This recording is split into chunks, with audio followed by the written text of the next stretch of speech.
Welcome to The Explainer. Today, we're talking about something that goes way beyond just brute force. This is about outthinking your opponent, using brilliant positioning to win even when the odds feel completely stacked against you. We are diving into the timeless art of strategic attack. So, let's just jump right in with a big question. How do you win from what feels like an impossible position? I mean, we've all been there, right? A super tough negotiation, a business rival that seems to have all the advantages, or even just a personal conflict where you feel totally outmatched. What's the play? Just imagine it for a second. You're in a high-stakes deal, and the other side holds all the cards, all the leverage. You feel powerless. It's like staring up at a giant, unbreakable wall. It just feels unwinnable.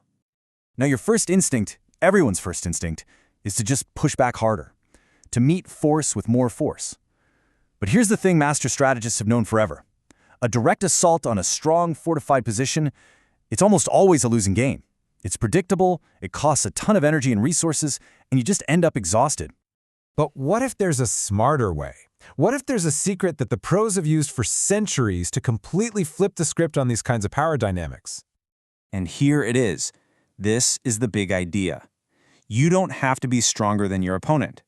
You just have to make them weaker. The whole goal is to create conditions that force them to spread themselves thin, to stretch out their resources, because when they do that, they create the very vulnerabilities that you can then exploit. And listen, this is not some new age business hack. We're talking ancient wisdom here. Over 2,000 years ago, the legendary general Sun Tzu laid it out perfectly in The Art of War. He said, "You may advance and be absolutely irresistible if you make for the enemy's weak points." That single, powerful principle, that's the blueprint for everything we're talking about today. So, how do you actually put this into practice? Well, the first step is you've got to stop reacting and start shaping the entire battlefield. You have to force your opponent's hand, making them move in ways that play right into your strategy. Sun Tzu called this forcing dispersion, and it's basically a beautiful three-step dance. Step 1, you create multiple credible threats. Not just one, but several. Step 2, this forces your opponent to divide their attention, to stretch their resources trying to cover all the bases. And then, while they're spread thin and scrambling, Step 3, you concentrate your entire force on just one of their now exposed weak spots. You create chaos for them, which creates total clarity and a decisive opening for you. You can see a modern, maybe a little cynical, version of this in the world of media manipulation. A skilled operator might leak a few different stories to a bunch of different blogs. The media, chasing clicks, scatters its attention, trying to cover all these breaking controversies. And that chaos, it lets the manipulator control the main story, while everyone else is busy putting out fires. And this slide just lays out the choice so clearly. On one side, you have the wasteful attack. That's the direct assaults on the fortress. It's expensive and it's predictable. Think of France's Maginot Line in World War II, this supposedly impenetrable wall that the German army simply went around. The effective attack is the opposite. It's all about finding those bypasses, those weak points, and clearing a path with the least resistance possible. It's unexpected, it's decisive, and frankly, it's a whole lot smarter. This same thinking applies directly to leadership and business. You know, as the old saying goes, a chain is only as strong as its weakest link. Well, a strategic leader looks for that weak link in a competitor's setup. Maybe it's a flawed process, a key person who's overwhelmed, or a product line that's underperforming. You apply focused pressure right there, and a small effort can have a massive impact on their entire structure. Okay, now we're going to get into the really cool, kind of mind-bending part of this strategy. It involves this powerful paradox, using the appearance of weakness to create your strongest possible position. Welcome to the paradox of deception. To convincingly pretend to be confused, you have to have perfect discipline underneath.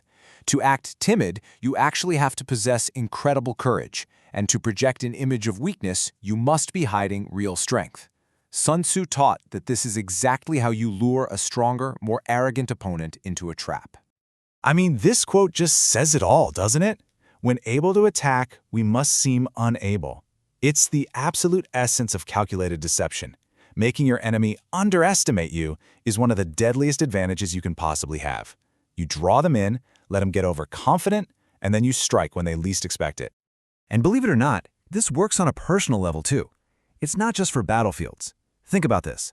If someone insults you, say they call you stupid, the normal reaction is to argue, right? To get defensive. But what if you just smiled and agreed with them? By seeming to accept that weakness, you completely neutralize their attack. You take all their power away and show a level of confidence that just disarms them.